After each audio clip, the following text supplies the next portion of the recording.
Hello সবাইকে, আজকে আমি আরেকটা ভিডিও নিলাম। এটা আমার ছিল বিশ্বকর্মা পুজোর দিনের পুরো সারাদিনের ব্লগ। মোটামুটি সারাদিন যতটা পেরেছি কভার আপ করার চেষ্টা করেছি। পুজোয় বসছিলাম আমরা, তো দেখতে থাকো পুরো ভিডিওটা।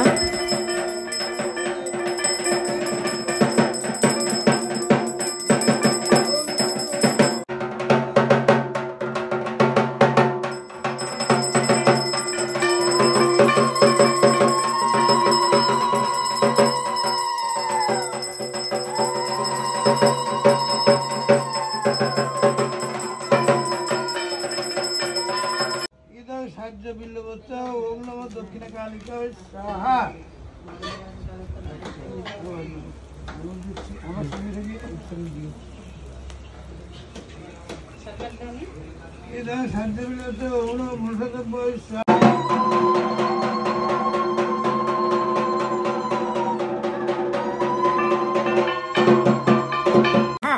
ওম নমঃ বিশ্বকর্মণে সাহা। ওম নমঃ সভান পদসহিত বিশ্বকর্মণে সাহা। তিন ভাষা দল এবার জল দিন বসে ঠিক আছে না একটা প্লেট দাও, একটা প্লেট নাও, একটা প্লেট নাও, প্লেটে দাও দাও দাও পরে বড় সব দাও এই ভালো হয়েছে রে সবাই পায়ে লাগবে ওই জন্য আবার এটা হয়েছে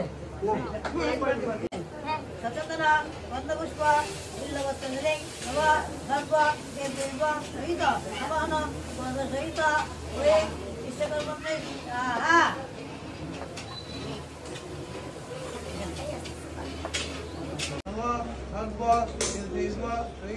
বিশ্বকর্মণে সাহা।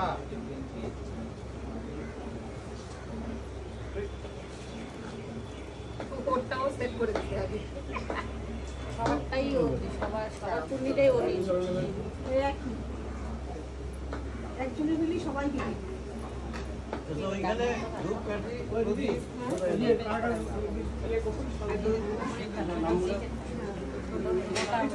কৃষ্ণবে ওম নমঃ শ্রীকৃষ্ণ নমঃ শ্রীকৃষ্ণবে নমঃ তৈলক্ষ্যং পূজিতং শিবং সদা বিজয় বর্ধনায়। আমার পার্লারে পুজোটা করে দিচ্ছিল ঠাকুরমশাই, আর উৎপলদা হচ্ছে ফুল আর আম পাতা যে মালাটা সেটা উৎপলদা পরিয়ে দিচ্ছিল পার্লারে। এবার আমার গাড়ির পুজোটাও হয়েছে, কিন্তু আমার 4 চাকার যে পুজোটা সেটা করতে পারিনি। আমাদের রাস্তাটা একটু অসুবিধা আছে গাড়ি বের করা, তো আমাদের রাস্তায় গাড়ি বের করতে পারছিলাম না। আর এবার পুজোটা হয়েছে আমাদের ঘুঘুডাঙ্গায় দাদাদের বাড়িতে। এটা আজকে হচ্ছে বিশ্বকর্মা, ও আমার স্টুডেন্ট ছিল, অনেক ছোট, তখন অনেক ছোট, ক্লাস 7-এ পড়ে। ফেসটা পরে দেখাবো ফাইনাল রেজাল্টের সময়। এবার পুজোতে আমার পার্লারের প্রেশারের জন্য আমি পুজোতে একদমই অ্যাক্টিভ থাকতে পারিনি।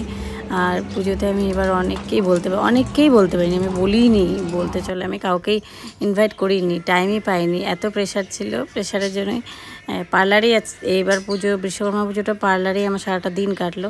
সো দেখো ফাইনাল রেজাল্ট কেমন হলো হেয়ারের। সো তোমরা যারা হেয়ার স্ট্রেট করতে চাও অবশ্যই যোগাযোগ করো। এবার এখানটায় আমি ভয়েসটা দিতে পারছিলাম না, কারণ বাইরে হচ্ছে পুজো হচ্ছিল, পুজোর মিউজিক খুব জোরে বাজছিল, কপিরাইট করে যাবে, সেই জন্য আমি আমার এখানটায় মিউট করে আমার ভয়েসটাই দিচ্ছি। সো তোমরা নিশ্চিন্তে হেয়ার স্ট্রেট করো। দেখো ফাইনাল রেজাল্ট। ওর হেয়ারটা একটু অসুবিধা ছিল বলতে কি, ওকে জিজ্ঞেস করেছিলাম যে হেনা বা ভ্যাসমল কিছু করেছো নাকি, কিন্তু ও স্ট্রিক্ট বারণ করে দিয়েছে একদমই যে ও কিছু করেনি। কিন্তু প্রোডাক্ট অ্যাপ্লাইয়ের সময় এত কালার বেরোচ্ছিল, তো সেই জন্যই তোমাদের সবাইকে আমি আগাম বলে দিচ্ছি, তোমাকে অ্যাটলিস্ট বলো যে তোমরা হেয়ারে কি অ্যাপ্লাই করেছো না করেছো সেটা আমার কাছে বলতে হবে। তো দেখো এটা হচ্ছে ফাইনাল রেজাল্ট। কিন্তু প্রোডাক্ট অ্যাপ্লাইয়ের সময় তো আমি বুঝেই যাই যে এটাতে কালার আছে না কি আছে সব।